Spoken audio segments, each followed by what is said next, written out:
ते स्म तद इदानीं पुनरपि समारभ्यते।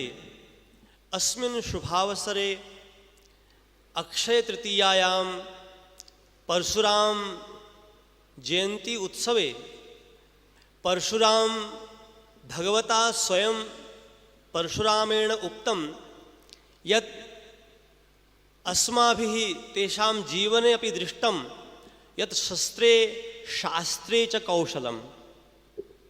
अस्माकं जीवने शस्त्रमपि आवश्यकमस्ति, अस्माकं जीवने शास्त्रमपि आवश्यकमस्ति। हमारे गुरुदेव कहते हैं ठाकुर जी कथा में कि एक हाथ में माला तो दूसरे हाथ में भाला, मतलब हमें सब प्रकार से योग्य बनना है।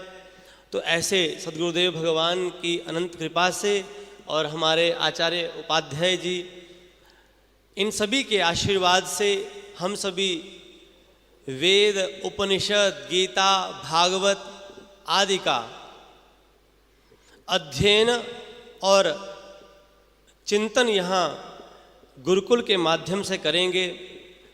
यह हमारा परम सौभाग्य है, मेरा परम सौभाग्य है कि गुरुदेव ने मुझे यह अवसर प्रदान किया और गुरुकुल में सेवा का।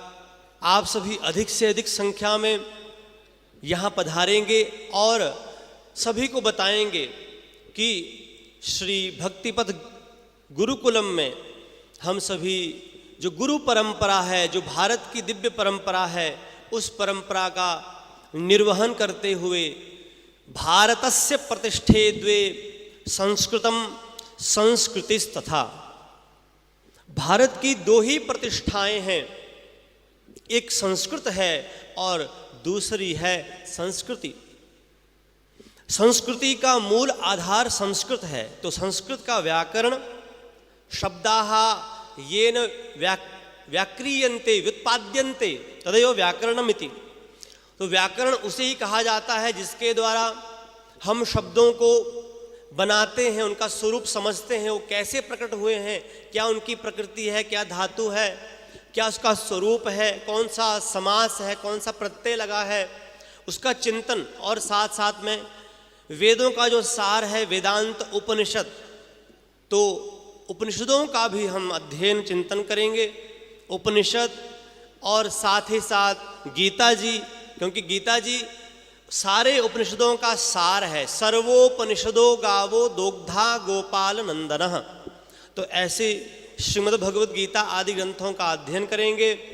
तो इसी भाव के साथ अधिक धीरे धीरे जब आगे कक्षाएं होंगी तो हम सभी ये सब जानते रहेंगे, समझते रहेंगे। और क्योंकि सद्गुरुदेव यहाँ विराजमान है, उनके समकक्ष बैठने का तो हमारा अधिकार ही नहीं है, तो हम तो बोल ही नहीं पा रहे हैं।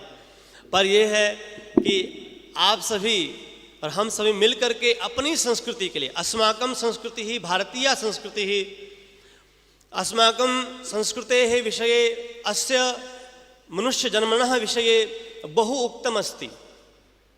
श्रीमदाद्य जगद्गुरु शंकराचार्य महाभागैः उक्तं यत् कि जन्तूनां नरजन्म दुर्लभम् अतः पुंसत्वं ततो विप्रता तस्मात् वैदिक धर्म मार्ग परता विद्वत्त्वम् अस्मात् परम् आत्मानात्म विवेचनो स्वनुभवो ब्रह्मात्मना संस्थितिः मुक्तिर्नो शतकोटि जन्मसु कृतैर्पुण्यैर्विना लभ्यते।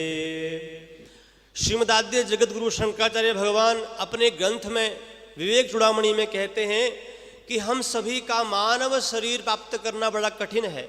मानव शरीर प्राप्त करके भारतवर्ष में जन्म लेना कठिन है, और भारतवर्ष में भी वृंदावन धाम में हम सभी यहाँ आए हैं, तो निश्चित रूप से हमें भागवत आदि, जो कि भागवत जी तो साक्षात वेदोपनिषदाम सारा जाता भागवती कथा, ऐसी जो भागवत कथा है, जो वेद उपनिषदों का सार है, उसका हम अध्ययन चिंतन करेंगे सद्गुरुदेव भगवान के आशीर्वाद से।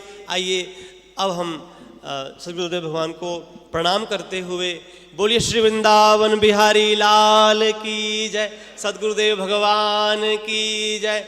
जय जय श्री राधे। प्रसाद का समय हो रहा है और जिनका पूजन हो गया है सबका पूजन हो जाए, बस 1 मिनट में हो जाएगा। फिर सामने भागवत आतिथेयम आश्रम है, वहाँ ऊपर आप पधारेंगे, सब भोजन प्रसाद ग्रहण करेंगे और खूब आशीर्वाद हम लोगों को प्रदान करें। आप सभी विप्र बटुक और संतजन के हम लोग संस्कृत संस्कृति और संस्कार के प्रवर्धन संवर्धन और संरक्षण में अपना यत्किंचित योगदान कर सकें, उसमें आप सबके आशीर्वाद की अत्यंत अत्यंत और अत्यंत अपेक्षा है। जय श्री कृष्ण। जय श्री कृष्ण।